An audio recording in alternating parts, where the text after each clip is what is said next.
Assalamualaikum warahmatullahi wabarakatuh. Alhamdulillahirabbil alamin. Segala puji hanya bagi Allah yang telah memberikan nikmat iman, nikmat sehat, dan terutama nikmat Islam kepada kita semua. Izinkan saya menjelaskan tentang kurikulum merdeka, implikasi dalam pembelajaran, penyusunan kurikulum operasional, dan perangkat pembelajaran sebagai syarat tugas sumber belajar pada pelatihan PKDP Angkatan 1 UIN Sunan Gunung Jati, Bandung selama tanggal 13 sampai 18 Januari 2023. Perkenalkan, nama saya Satrio Utama Rizal, dosen IAIN Palangkaraya, saat ini mengelola jurnal Al-Mudaris dan jurnal Mualimun. Selain itu bertugas mengelola Prodi Pendidikan Agama Islam. Saya mengutip pendapat dari Ki Hajar Dewantoro bahwa pendidikan adalah daya upaya untuk memajukan budi pekerti, kekuatan batin, karakter, pikiran, dan tubuh peserta didik. Baik, saya akan lebih fokus kepada integrated curriculum komponen, ya, yang kita lebih kenal dengan ada goal atau tujuan, ya. Ada tujuan, objektif, kompetensi lulusan, kompetensi, dan learning outcome. Setelah itu, biasanya di komponen kurikulum ada isi, ya, di sini disebutnya dengan essential content, developing kompetensi, content, dan support 4C dan plus 3C, ditambah support host. Selanjutnya, diproses, lebih dikenal dengan delivery system atau metode yang digunakan oleh pendidik, strategi pembelajarannya, project based learning atau project problem based learning, dan teknologi informasi. Dan yang terakhir, ada assessment atau evaluasi. Saat ini lebih dikenal dengan assessment. Ada macam-macam assessment, dari mulai formatif sampai sumatif. Ada tes, ada non-tes, ada portofolio, dan remedial test. Dan yang salah satu keunikan di kurikulum merdeka adalah ada need analysis dan SWOT analysis. Jadi pihak sekolah atau madrasah bisa mengembangkan kurikulumnya sendiri berdasarkan analisis kebutuhan dan SWOT analysis yang ada di lembaga tersebut. Kalau saya menjabarkannya, ini adalah perkawinan antara kurikulum tingkat satuan pendidikan dengan kurikulum 2013. Ya, jadi disebutnya dengan kurikulum merdeka. Baik, di sini saya sekitar menjelaskan secara singkat sejarah kurikulum di Indonesia mulai dari tahun 1947, 1952, 64, 1968, kurikulum 75, kurikulum 84, kurikulum 94 dilengkapi ketika ada reformasi menjadi kurikulum suplemen 99, kurikulum 2004 yang lebih dikenal dengan KBK, selanjutnya dilanjutkan dengan kurikulum 2006 yang lebih dikenal dengan KTSP, dan selanjutnya ada kurikulum 2013, dan yang saat ini yang lagi booming adalah kurikulum merdeka untuk menjadi kurikulum prototipe tahun 2024. Baik, mengapa kurikulum berubah? Ya, ada 7 alasan penting. Ya, mulai dari respon, perbaikan, sains, berorientasi pada pelanggan, akuntabilitas, efisiensi, dan yang paling sering banget adalah kebijakan pemerintah. Ya, ini ada beberapa pendapat, ya, ada 3 pendapat. Nah, kurikulum merdeka merupakan kurikulum dengan pembelajaran intrakurikuler yang beragam, di mana konten akan lebih optimal agar peserta didik memiliki cukup waktu untuk mendalami konsep dan menguatkan kompetensi. Ya, dalam kurikulum ini terdapat proyek menguatkan pencapaian profil pelajar Pancasila di mana dikembangkan berdasarkan tema tertentu yang ditetapkan oleh pemerintah. Proyek ini tidak bertujuan untuk mencapai target capaian pembelajaran tertentu, sehingga tidak terikat pada konten mata pelajaran. Nah, di Indonesia saat ini, pada tahun ajaran 2022-2023, terdapat 3 pilihan kurikulum. Ya, bagi sekolah yang belum sanggup, boleh memilih pilihan 1, kurikulum 2013 secara penuh. Ya, bagi sekolah yang masih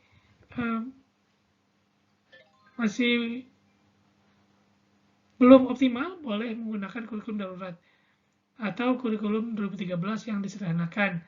Ini dipakai saat masih pandemi ya. Sekarang walaupun pandemi sudah mulai berkurang, tapi masih ada beberapa sekolah yang masih menggunakan ini.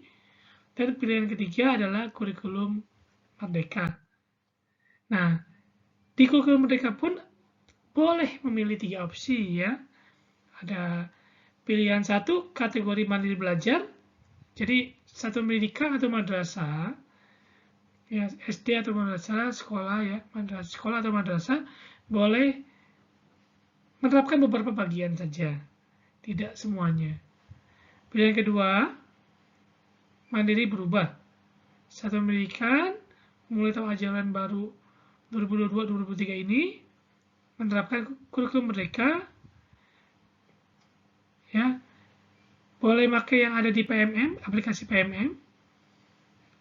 Untuk kelas 1, kelas 4, ya kalau di SD, kelas 7 dan kelas 10. Nah, pilihan ketiga ini kategori mandiri berbagi atau lebih dikenal dengan sekolah penggerak. Ya, kalau di Palangkaraya ada 6 SD, 2 MI. Ya. Untuk di bidang keilmuan,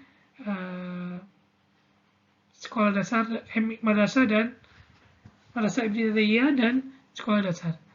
Baik, dan sudah ditetapkan oleh kelas 1, kelas 4, kelas 7, kelas 10 ya.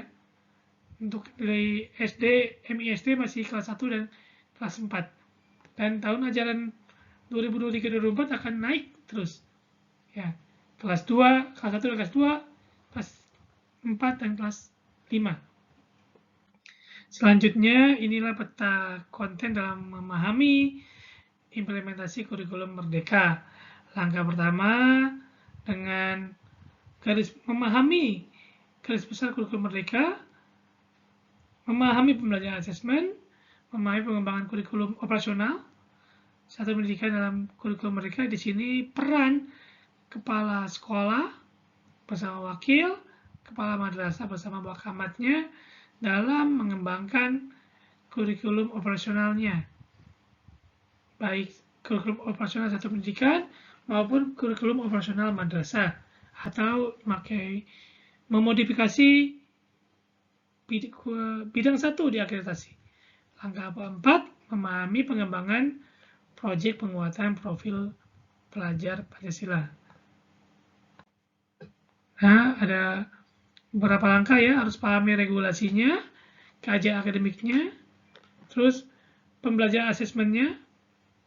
Langkah ketiga, memahami pengembangan kurikulum operasional. Ya. Langkah keempat, memahami pengembangan proyek penguatan profil Pancasila. Ini poin-poinnya, indikator-indikatornya. Selanjutnya,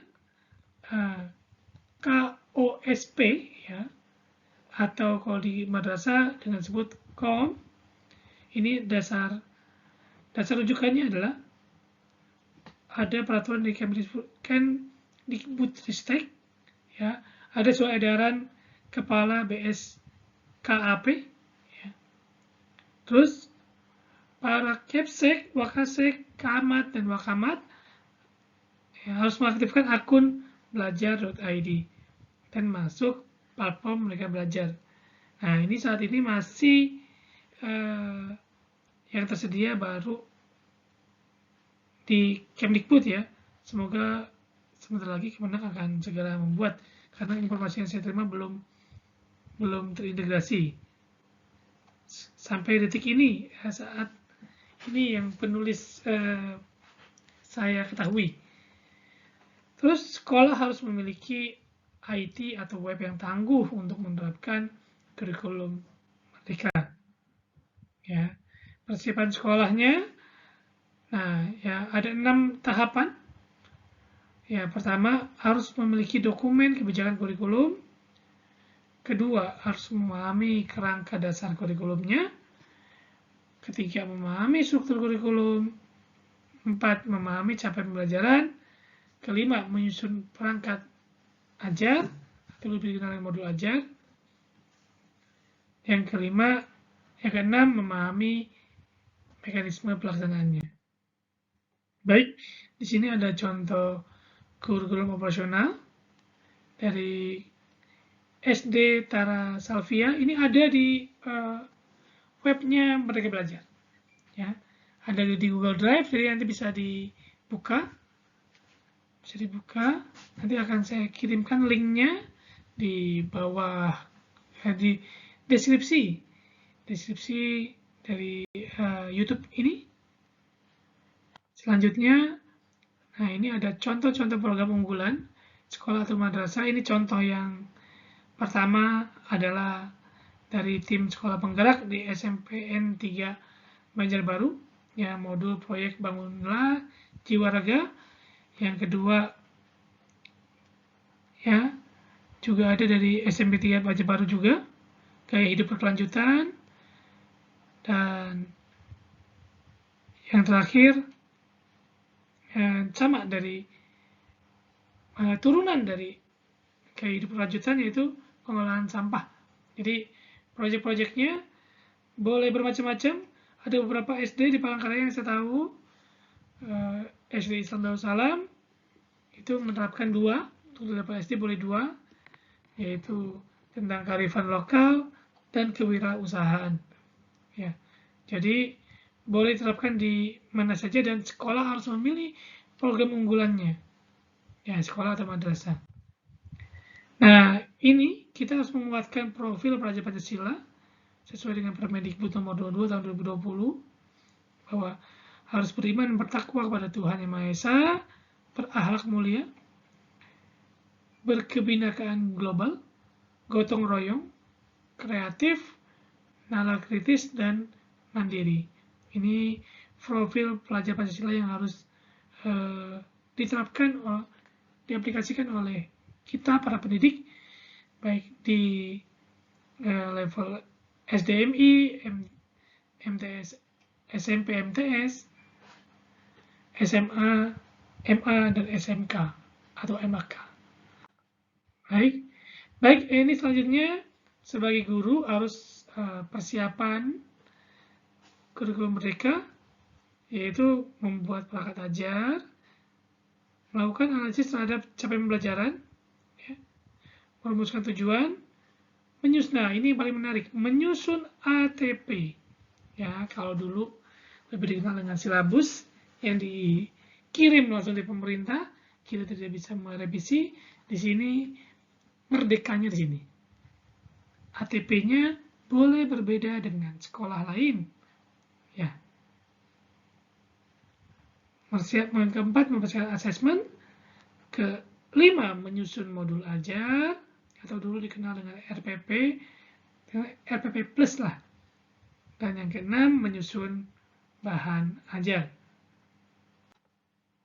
Baik, sekian presentasi yang saya sampaikan. Mari kita diskusi dan kita baguskan pembagian kelompok pada semester ke depan mata kuliah pengembangan kurikulum MISD. Akhirul kalam dari saya. Wassalamualaikum warahmatullahi wabarakatuh.